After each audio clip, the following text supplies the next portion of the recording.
Kanalımdan ve mutfağımdan herkese merhabalar. Bugün çiçeklerinizi çıldırtan bir besin takviyesi ile geldim. 2 litre suya 1 yemek kaşığı kuru maya alınır ve maya eriyene kadar karıştırılır.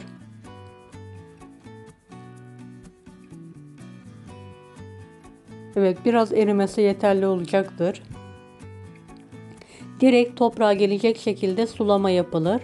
Yapraklara gelmemesine dikkat edin. Menekşelerde, orkidelerde, kaktüslerde, sardunyalarda, çiçek açan açmayan tüm bitkilerde uygulayabilirsiniz. Bu uygulamayı 6 ayda bir yapmanız yeterli olacaktır. Çok para vermeden evde çiçeklerinizi coşturabilirsiniz. Yıllardan beri uyguladığım bir tariftir. Güvenle sizler de deneyebilirsiniz. Hatta o para verdiğimiz çiçek besinlerinden bile daha etkilidir. Sineklenme ve koku asla yapmaz. Sulama yaptığımızda ilk aşamada biraz bir koku yapıyor. Daha sonra koku kalmıyor.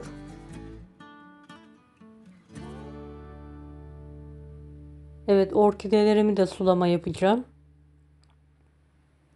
İster daldırma usulü, isterseniz direkt üzerinden dökerek de sulama yapabilirsiniz orkideleri.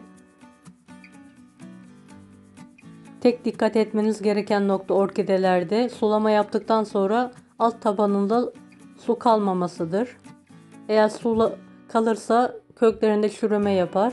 Ona dikkat edin lütfen.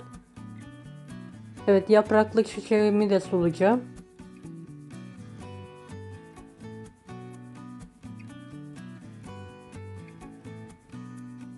Evet, sulamaya devam ediyorum ben. Gördüğünüz gibi.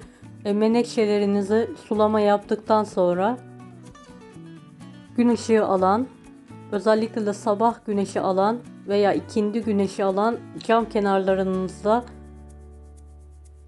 koyarak yetiştirmenizi tavsiye ederim.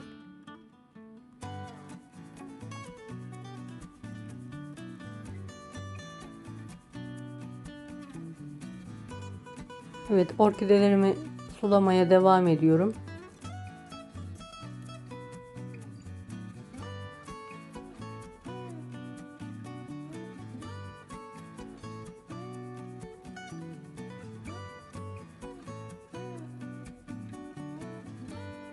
Evet, orkideleri daldırma usulünde biraz bekletmek istiyorum. Kökleri bayağı beyazlamış.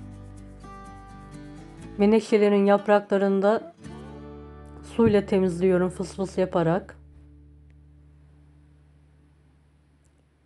Gölgede kurutarak yerine kaldıracağım menekşelerimi.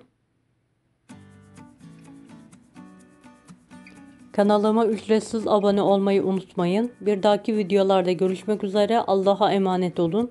Hoşça kalın. Bunları da izlemeyi unutmayın.